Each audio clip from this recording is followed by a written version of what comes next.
Takže ahoj. Budeme dělat pizzu. Připravenou mouku už máme. A teď dáme ještě jeden hrníček. A půlku. A ještě kousíček.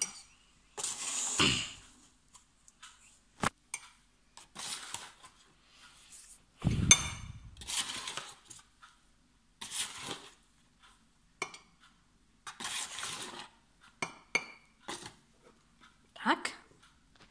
Dobrý. A teď ještě kousíček, že jo?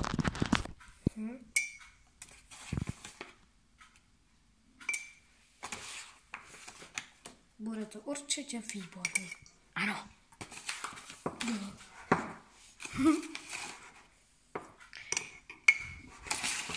Cynthia, klidu. Tak. A to je asi všechno, viď? Mouka už je všechno. Teď tam dáme ten olej, nebo co to bylo?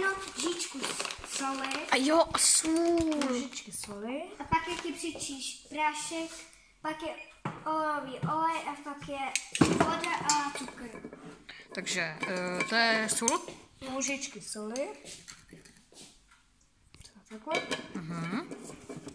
To je půl sáčku kypřicího prášku.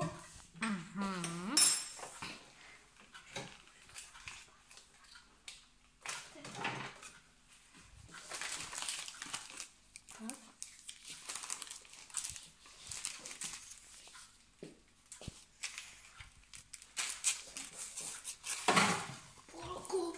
Jo.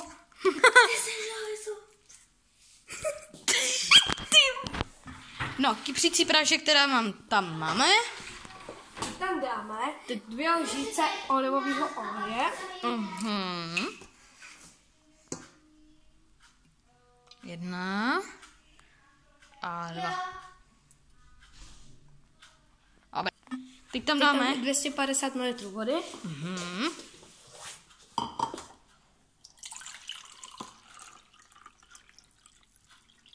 Dobrý. Tak, přesně.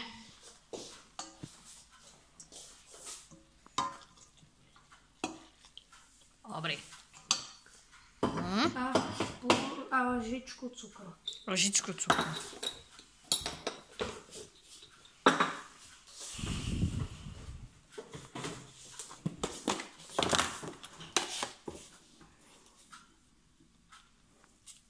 Tak, dobrý.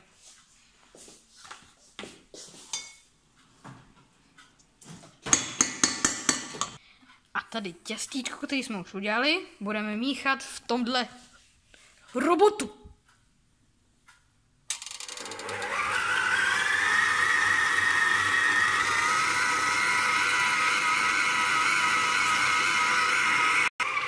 Po minutě míchání přidáváme mouku. Mouku teda. Jenom tak trochu. No, jenom trošičku. Tak. Tak. A za chvilku to bude. Tak, máme hotovo a... Teď si to těsto necháme 15 minut odležet. A za 15 minut se vám vrátíme. Tak a teď tady máme těsto. Tak, tady máme těstíčko a za chvilku to budeme zdobit.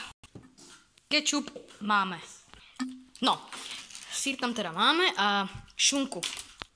Teď tam máme salám a teď tam máme kukuřičku. Teď tam máme oregano tady.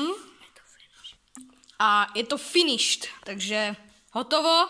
A teď to jdeme jenom upíct. Jo, upíct. A už se peče.